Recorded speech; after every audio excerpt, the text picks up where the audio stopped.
আসসালামু আলাইকুম নমস্কাৰ মই শাহিদ আপুনি চাই আছে দা ইউনিক অসমীয়া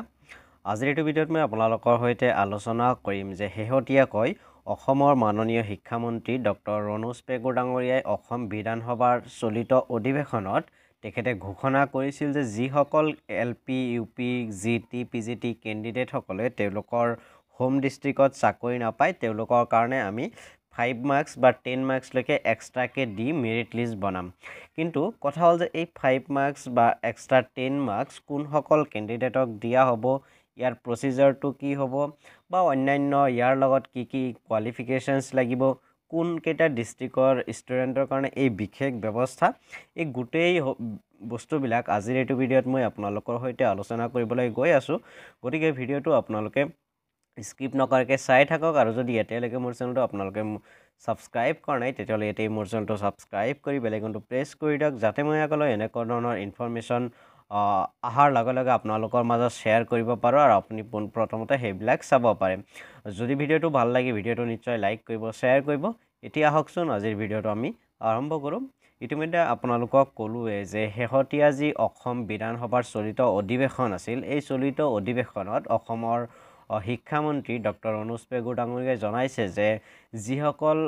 কিছুমান কেণ্ডিডেটক কি কৰা হৈছে হোম ডিস্ট্ৰিক্টত যাতে চাকৰি পায় এই হোম ডিস্ট্ৰিক্টত চাকৰি পোৱাৰ কাৰণে তেওঁলোকক এক্সট্ৰা 5 to 10 মাৰ্কস এড কৰা হ'ব আৰু এইখিনি কথাতেও এইটো কনটেক্সটতে কৈছিল যে কি কৰা হয় এলপি ইউপি জিটি পিজিটি যেতিয়া অসম চৰকাৰে চাকৰি দিয়ে তেতিয়া তেওঁলোকৰ ডিস্ট্ৰিক্ট সিলেকশন কৰিব লাগে তিনিখন ডিস্ট্ৰিক্ট বা কেতিয়াবা এটো ভাৰী হৈ থাকে গতিকে এই কেতিয়াবা কি হয় কোনো এজন তিনিচুকীয়াৰ ষ্টুডেণ্টে গোৱালপাৰাত পাই যায় ধুবুৰীত পাই যায় বা ধুবুৰীৰ কেণ্ডিডেটজনে লখিমপুৰত পাই যায় তেতিয়া হলে চাকৰি হোৱাৰ পিছত এই কেণ্ডিডেট সকলে তেওঁলোকে ট্ৰান্সফাৰৰ কাৰণে ইফাল হিফাল কৰি থাকে মিনিষ্টাৰক লগ কৰে বা কোনো এটা প্ৰচিজাৰত গৈ তেওঁলোকে ট্ৰান্সফাৰ অৰ্ডাৰটো উলিয়াবলৈ চেষ্টা কৰে যাতে নিজৰ হোম ডিস্ট্ৰিক্টলৈকে তেওঁলোকে ৰিটাৰ্ণ আহিব পাৰে কিন্তু ইয়াৰ ফলত দেখা যায় যে অসমৰ যিবিলাক দুৰ্গম অঞ্চল যেনেকৈ অসমৰ চৰ অঞ্চলবিলাক বা টি ট্ৰাইব এৰিয়া থকা স্কুলবিলাক সেই স্কুলবিলাকত কি কৰে শিক্ষক হিচাপে যোগদান কৰিলে পৰৱৰ্তী সময়ত তেওঁলোকে ট্ৰান্সফাৰ লৈ ওলাই আহে আৰু সেই স্থানবিলাকত থকা স্কুলবিলাকৰ যি পোষ্ট হে ভেকেন্ট হৈ পৰে আৰু ইয়াৰ কাৰণে সেই অঞ্চলৰ যি ছাত্ৰ ছাত্ৰী তেওঁলোকৰ শিক্ষাত বিৰূপ প্ৰভাৱ পেলায় আৰু এই যি দুৰ্গম অঞ্চল চৰ অঞ্চল য'ত প্ৰপাৰ ৰোড কানেক্টিভিটি নাই বা নাও পাৰ হ'ব লাগে নাইবা টি এৰিয়া পাহাৰীয়া অঞ্চল সেইবিলাকত এতিয়াৰ কাৰণে এনেকুৱাকে শিক্ষক নিযুক্তি দিব যাতে তেওঁলোকে হোম ডিস্ট্ৰিক্টৰ ষ্টুডেণ্টসকলে তাতে পাই যায় যেনেকৈ ইয়াতে যদি এক্সাম্পল হিচাপে লওঁ ধুবুৰী অঞ্চল যদি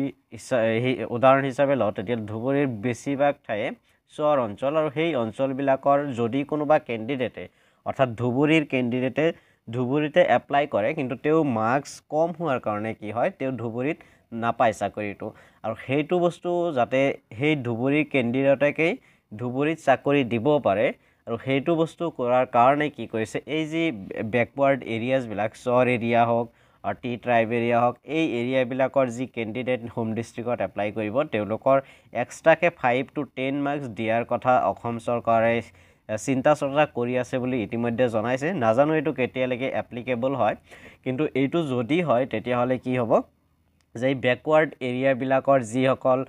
চাকৰি প্ৰত্যাশী প্ৰাৰ্থী আছে তেওঁলোকৰ কাৰণে নিশ্চয় ভাল খবৰ হ'ব কাৰণ তেওঁলোকে চাকৰি এটাও পাব লগতে তেওঁলোকৰ যি হোম ডিস্ট্ৰিক্ট তাতেই চাকৰি হ'ব যাতে তেওঁলোকে পৰৱৰ্তী সময়ত এই ট্ৰান্সফাৰ লৈ পেলাই দৌৰি থাকিব নালাগে আৰু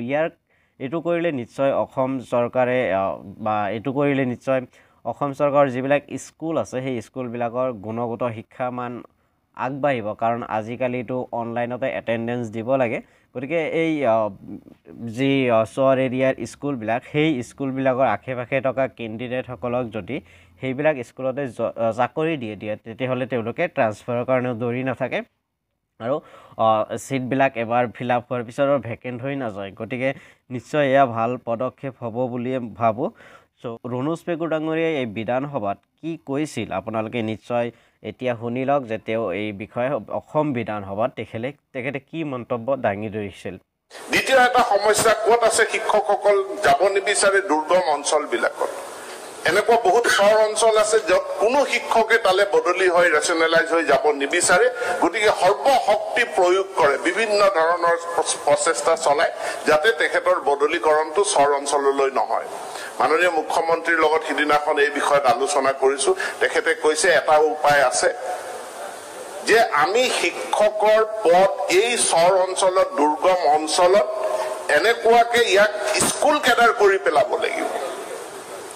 অৰ্থাৎ মই যদি আলুপাতি চৰৰ এখন বিদ্যালয়ত সেই বিদ্যালয়খনৰ কাৰণে শিক্ষকৰ পদ সৃষ্টি কৰিম যিটো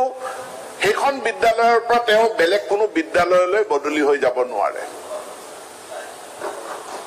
বা এটা চৰত এটা ক্লাষ্টাৰ কৰিম তেওঁ সেই চৰটোৰ ভিতৰতে এখন স্কুলৰ পৰা আন এখন স্কুললৈ যাব পাৰিব কিন্তু তেওঁ ধুবুৰী টাউনলৈ ওলাই আহিব নোৱাৰে আৰু ওলাই আহিবলৈ হলে তেওঁ চাকৰিটো পদত্যাগ কৰি থৈ আহিব লাগিব এনেকুৱা যদি কঠোৰ ব্যৱস্থা আমি গ্ৰহণ নকৰো তেনেহলে অসমৰ ভিতৰুৱা অঞ্চল বিলাকত আমি শিক্ষক শিক্ষয়িত্ৰী দিয়া কামটো এটা দুৰূহ কাম আমাৰ হৈ পৰিব মাজতে আমি পৰিকল্পনা কৰিছিলো যে আমি অসমৰ বিদ্যালয়সমূহক দুৰ্গম অঞ্চল সুগম অঞ্চল বুলি ভাগ কৰিম আৰু প্ৰত্যেককে বাধ্যতামূলকভাৱে দুৰ্গম অঞ্চলত 5 বছৰ বা 10 বছৰ তেওঁলোকে চাকৰি কৰিবই লাগিব কিন্তু তাতো যেহেতু এই অৱকাশটো থাকিব যে তেখেতে ট্ৰান্সফাৰ হৈ ওলাই আহিব পাৰে সেই পৰিপ্ৰেক্ষিততে মুখ্যমন্ত্ৰী ডাঙৰীয়াই মোক উপদেশ দিছে যে আপুনি একোটা দুৰ্গম অঞ্চলৰ ক্লাষ্টাৰ ভিত্তিক কেডাৰ সৃষ্টি কৰক আৰু সেই ক্লাষ্টাৰতে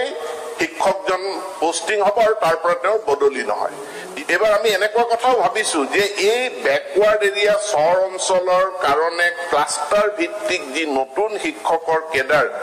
আমি সৃষ্টি কৰিম তাতে সেই অঞ্চলৰ যদি কোনো আবেদনকাৰী প্ৰাৰ্থী থাকে সেই প্ৰাৰ্থীক 5 নম্বৰ বা 10 নম্বৰ এক্সট্ৰা নম্বৰ দিয়াৰ কাৰণেও ব্যৱস্থা কৰিম যাতে সেই অঞ্চলৰ লৰাই চাকৰি পায় এই দুৰ্গম অঞ্চলৰ লৰাই যাতে চাকৰি পায় আৰু তেওঁ নিজৰ গাঁৱত নিজৰ অঞ্চলত তেওঁ যাতে শিক্ষকতা কৰে ইয়াৰ জৰিয়তে আমি এই শিক্ষকৰ নাটনিৰ সমস্যা দূৰ কৰাৰ কাৰণে চেষ্টা কৰিছো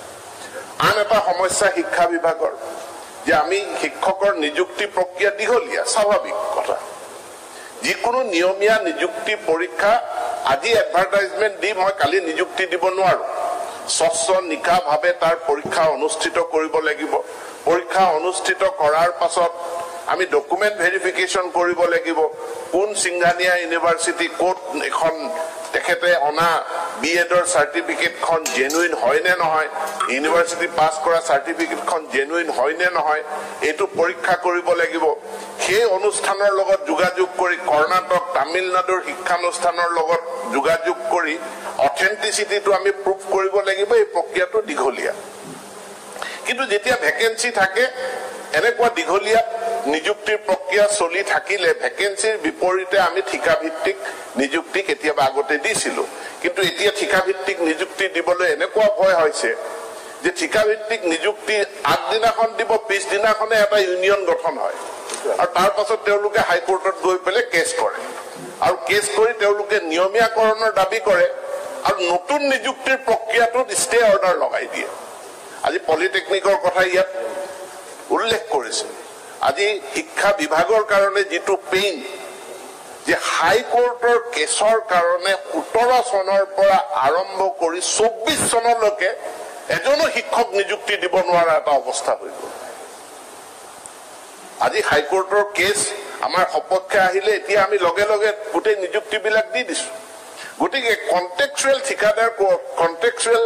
বা ঠিকা ভিত্তিক চাকৰি নিযুক্তি দি নিয়মীয়া নিযুক্তিৰ প্ৰক্ৰিয়াটো বন্ধ হৈ যোৱাৰ যি আশংকা থাকে সেই আশংকাৰ কাৰণে আমি ঠিকা ভিত্তিক নিযুক্তি দি শিক্ষকৰ নাটনিৰ সমস্যাটো দূৰ কৰা যেটো অপচন আছে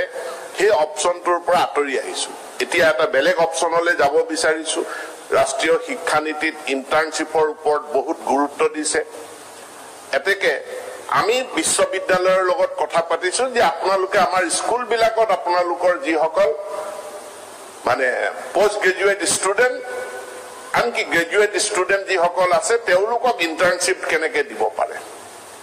আপোনালোকে নিশ্চয় অৰুণোজ পেঙ্গু ডাঙৰীয়াৰ মন্তব্যখিনি শুনিলে আশা কৰো আপোনালোকে আজিৰ ভিডিওটো ভাল পাইছে যদি ভিডিওটো ভাল পাইছে লাইক কৰিব শেয়াৰ কৰিব লগতে মোৰ চেনেলটো যদি সাবস্ক্ৰাইব কৰা নাই নাইবা মোৰ চেনেলৰ ভিডিঅ'বিলাক প্ৰথমবাৰৰ কাৰণে আপুনি চাই আছে তেতিয়াহ'লে নিশ্চয় চেনেলটো ছাবস্ক্ৰাইব কৰি বেল আইকনটো প্ৰেছ কৰি দিব লগতে অসম চৰকাৰৰ বিভিন্ন চাকৰি সম্বন্ধীয় টেট সম্বন্ধীয় যিমান যি মনত আহি থাকে বা কিবা সুধিবলগীয়া জানিবলগীয়া থাকিলে তেতিয়াহ'লে আপোনালোকে নিশ্চয় কমেণ্ট বক্সত মোক জনাব পাৰিব নাইবা ডেছক্ৰিপশ্যন বক্সত মোৰ হোৱাটছএপ চেনেলৰ লিংক বা টেলিগ্ৰাম চেনেল গ্ৰুপৰ লিংক তাতে দিয়া আছে তাতেও গৈ পেলাই মোৰ সৈতে কথা পাতিব পাৰিব মই পৰাপক্ষত যিমান পাৰোঁ আপোনালোকক উত্তৰ দিবলৈ চেষ্টা কৰিম গতিকে আজিৰ ভিডিঅ'টো ইমানেই জয় আই অসম জয় হিন্দ